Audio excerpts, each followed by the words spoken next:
ఆధ్యాత్మిక వార్తావాహిని భక్తి విశేషాలకు స్వాగతం. మన్యం ప్రజల ఆరాధ్య దేవత పాడేరు మోదకొండమ్మ జాతర వైభవంగా ప్రారంభమయ్యాయి. పాడేరులో 3 రోజుల పాటు గిరిజన జాతర వైభవంగా జరుగుతుంది. జాతరను చూసేందుకు చుట్టుపక్కల గ్రామాల ప్రజలు తరలివస్తున్నారు. ఈ వేడుకను ప్రభుత్వం రాష్ట్ర గిరిజన జాతరగా గుర్తించింది.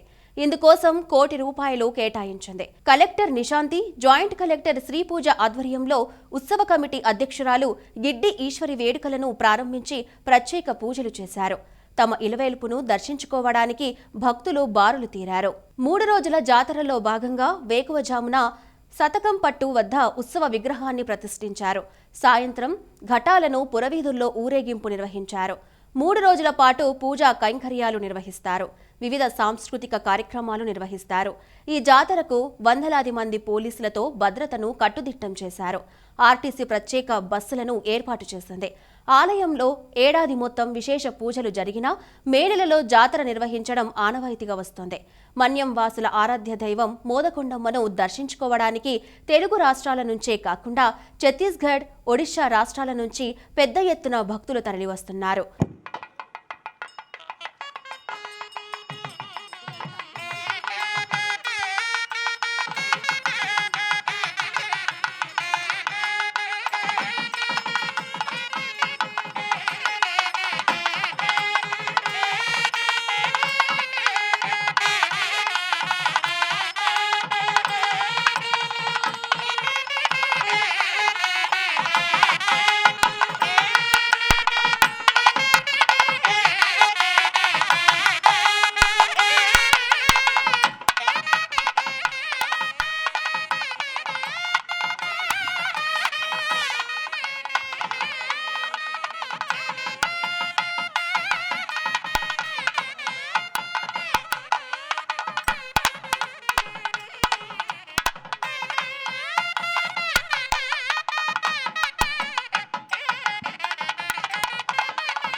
తిరుమలలో భక్తుల రద్దీ కొనసాగుతోంది.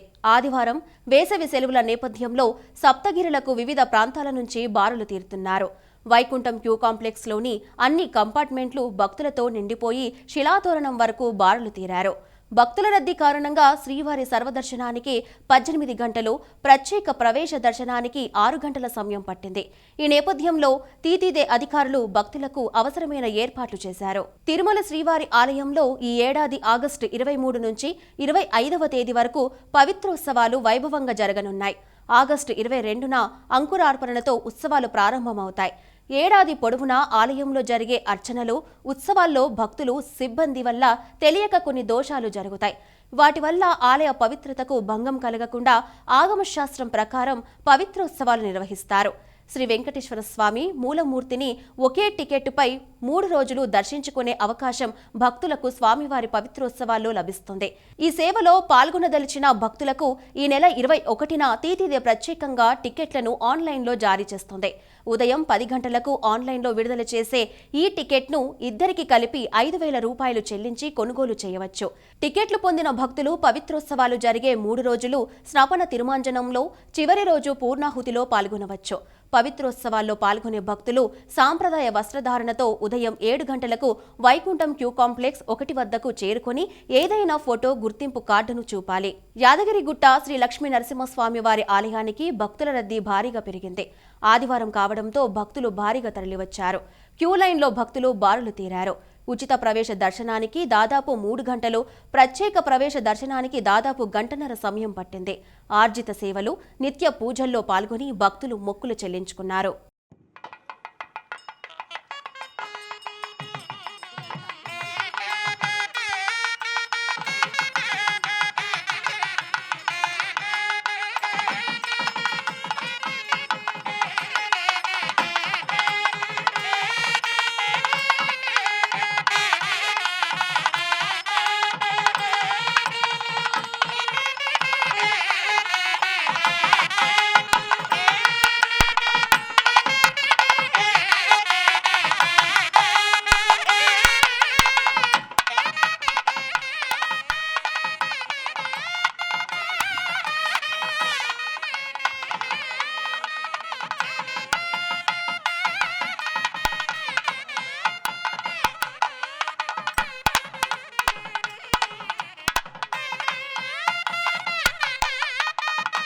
ధర్మపురి శ్రీ లక్ష్మీ నరసింహస్వామి ఆలయానికి భక్తుల రద్దీ పెరిగింది.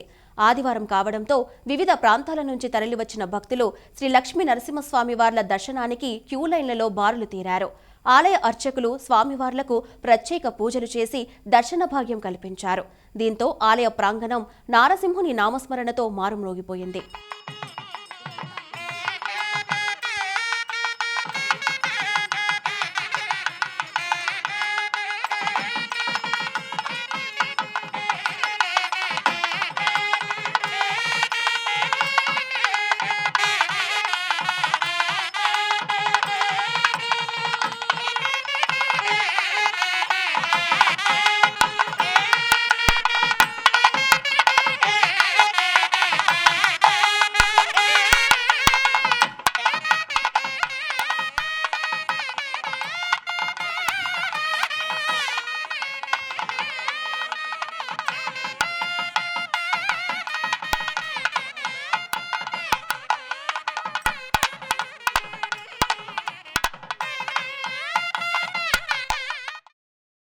అన్నవరంలో సత్యదేవునికి రథసేవ ఘనంగా జరిగింది.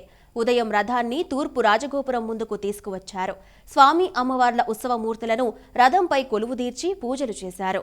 కొబ్బరికాయ కొట్టి రథసేవ ప్రారంభించారు. అనంతరం వేద పండితుల మంత్రోచ్చరణలు, మంగళ వాయిద్యాల నడుమ ఆలయం చుట్టూ ముమ్మార్లు రథసేవ జరిగింది. ఈ కార్యక్రమంలో భక్తులు పెద్ద సంఖ్యలో పాల్గొన్నారు.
వేములవాడలోని శ్రీ భీమేశ్వర ఆలయానికి భక్తుల తాకిడి భారీగా పెరిగింది. ఆదివారం కావడంతో రాష్ట్రంలోని వివిధ ప్రాంతాల నుంచి స్వామివారి దర్శనానికి భక్తులు తరలిరావడంతో ఆలయ పరిసరాలు, ప్రాంగణం, క్యూ లైన్లు భక్తులతో నిండిపోయాయి. భక్తులు స్వామివారికి కోడిమొక్కులు చెల్లించుకున్నారు. అనంతరం స్వామివారిని దర్శించుకొని తరించారు. అమ్మవారి కుంకుమ పూజలు, స్వామివారికి అభిషేకాలు, అన్న పూజలు భక్తి శ్రద్ధలతో నిర్వహించారు.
వేములవాడ శ్రీ రాజరాజేశ్వర స్వామి ఆలయ గోశాలకు రైతులు భారీగా ఎండుగడ్డిని విరాళంగా అందజేశారు.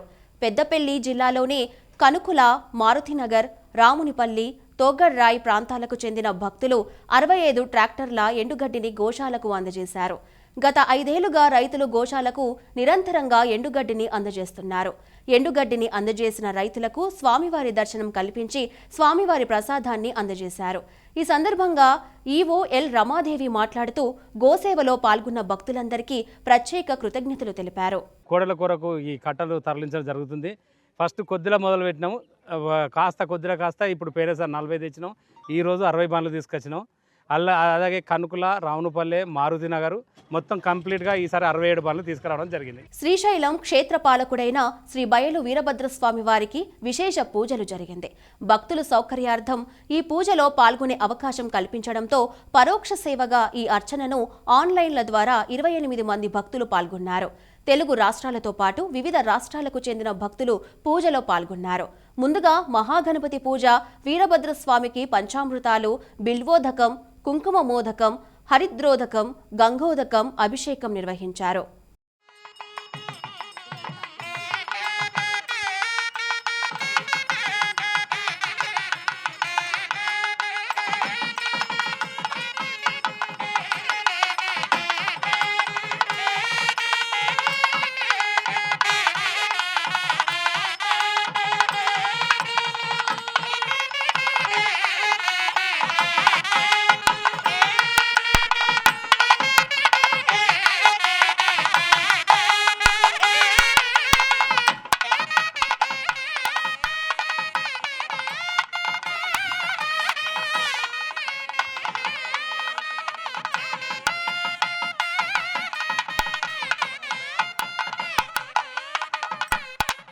కడప జిల్లా వీరభల్లి మండలం వంగిమల్లలో శ్రీ ఎల్లమ్మ తల్లి జాతర ఉత్సవాలు వైభవంగా ప్రారంభమయ్యాయి.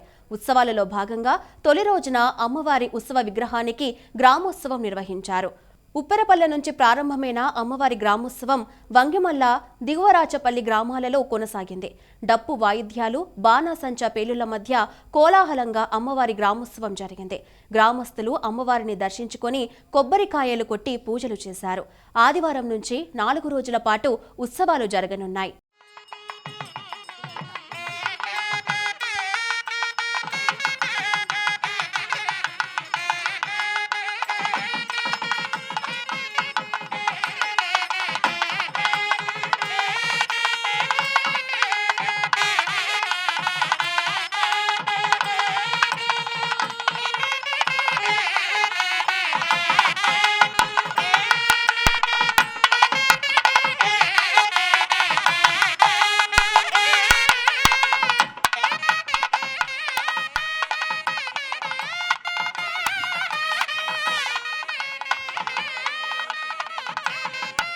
శ్రీ సత్యసాయి జిల్లా హిందూపురం సమీపంలోని కర్ణాటక పావగడలో శని జయంతి వేడుకలు ఘనంగా జరిగాయి. ఈ సందర్భంగా వైశాఖ బహుళ అమావాస్య, శని జయంతి కలిసి రావడంతో వేలాది మంది భక్తులు స్వామివారిని దర్శించుకునేందుకు ఆలయానికి పోటెత్తారు.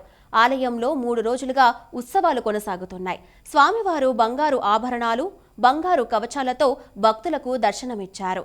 8 కోట్లతో గర్భగుడికి బంగారు పూత వేయడంతో ఆలయం వెలుగులు విరజిమ్ముతూ భక్తులను ఆకట్టుకుంది. వివిధ రకాల 250 కేజీల పుష్పాలతో అశేష భక్తుల మధ్య జ్యేష్ఠాదేవి సమేత శనీశ్వర స్వామికి వైభవంగా పుష్పయాగం నిర్వహించారు.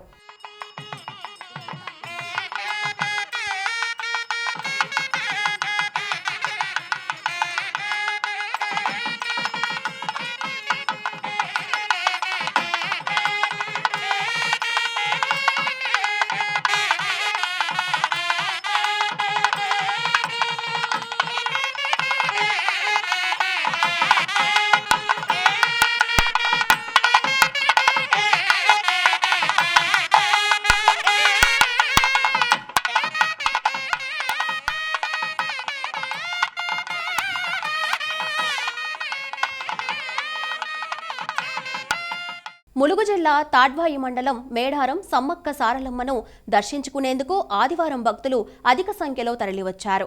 తెలుగు రాష్ట్రాలతో పాటు ఛత్తీస్గఢ్ రాష్ట్రం నుంచి భక్తులు పెద్ద ఎత్తున వచ్చి జంపన్న వాగులో పుణ్య స్నానాలు ఆచరించారు. అనంతరం వనదేవతలకు ప్రత్యేక పూజలు చేశారు. గద్దెల ప్రాంగణానికి వచ్చి ఎత్తుబెల్లం, వడిబియ్యం వంటి వాటితో మొక్కులు చెల్లించుకున్నారు.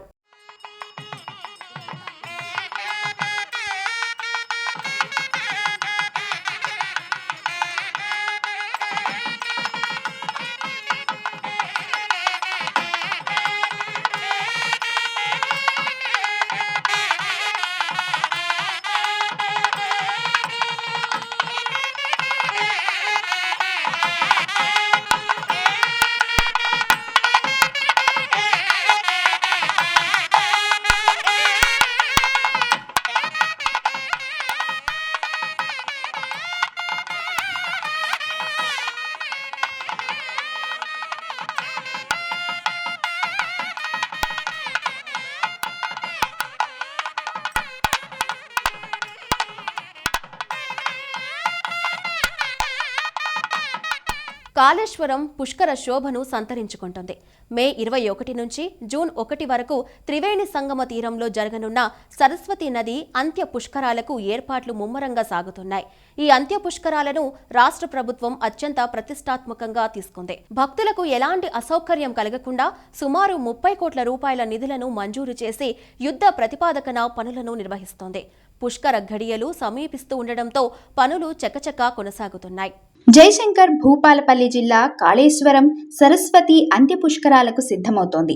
ఈసారి భక్తులను ఆకర్షించేందుకు క్షేత్రాన్ని అద్భుతంగా ముస్తాబు చేస్తున్నారు. అద్భుతమైన అలంకరణలు, స్వాగత తోరణాలు ఏర్పాటు చేస్తుండటం విశేషం. మరోవైపు లక్షలాదిగా తరలివచ్చే భక్తుల సౌకర్యార్థం అధికారులు అన్ని వసతులను సిద్ధం చేస్తున్నారు. విశాలమైన వాహన పార్కింగ్ స్థలాలు, అవసరమైన తాగునీటి వసతులు పూర్తిగా వస్తున్నాయి. పుష్కర సమయానికి పనులన్నీ 100% పూర్తవుతాయని అధికారులు ఆశాభావం వ్యక్తం చేస్తున్నారు.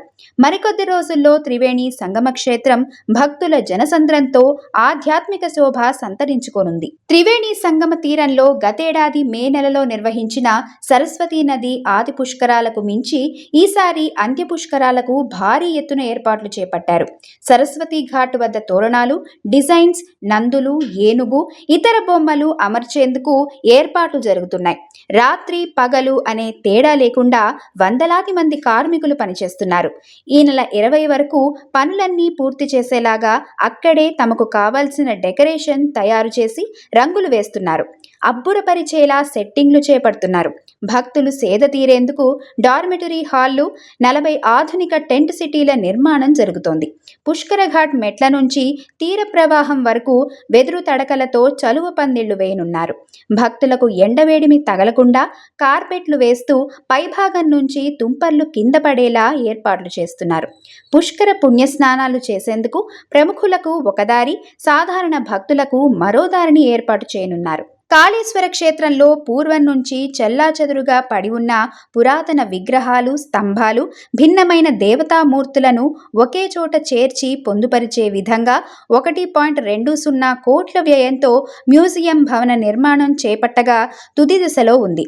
సరస్వతీ నది అంత్య పుష్కరాలకు గవర్నర్ మంత్రి శ్రీధర్ బాబు, కంచి పీఠాధిపతి శంకర విజయేంద్ర సరస్వతి చేతుల మీదుగా ప్రారంభోత్సవం కానుండగా శుభ్రపరిచిన భారీ ఎత్తైన శివలింగాలు, శిలాశాసనాలు, దేవతామూర్తుల విగ్రహాలను మ్యూజియం భవనంలోకి చేర్చి పీఠాలపై వరుస క్రమంలో అమర్చారు. దీంతో అలనాటి శిలా సంపదను చూసి భక్తులకు ఆనంద పరవశం కలగనుంది. ఇవి ఈనాటి భక్తి విశేషాలు. తదుపరి ఆధ్యాత్మిక వార్తావాహిని భక్తి విశేషాల్లో మళ్ళీ కలుద్దాం. అంతవరకు సెలవు. నమస్కారం.